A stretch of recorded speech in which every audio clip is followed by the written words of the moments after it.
အခုခေတ်မှာတော့ကျမတို့စီချိုယောဂဝိနာရှင်တွေရာ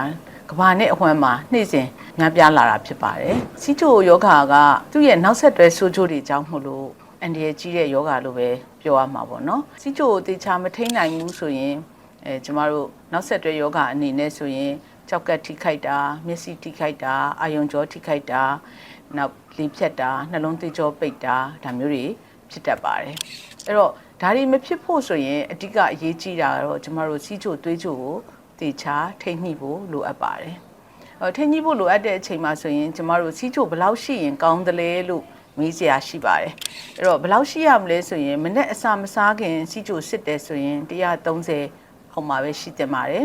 အဲ့တော့အစာစားပြီး1နာရီ2နာရီမှာတိုင်းတယ်ဆိုရင်စီးချိုက180မကျော်တက်မှာအောင်ဒါအပြင်ကျမတို့3လတစ်ခါစစ်ရတဲ့ HbA1c လို့ခေါ်တဲ့3လတစ်ခါသွေးကြိုကလည်း9အောက်မှာရှိမှဒါစီးကြိုကထိန်းနိုင်တယ်လို့ခေါ်ပါတယ်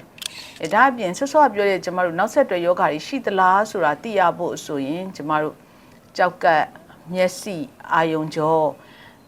ဒါတွေကိုလည်းကျမတို့တစ်နှစ်တစ်ခါ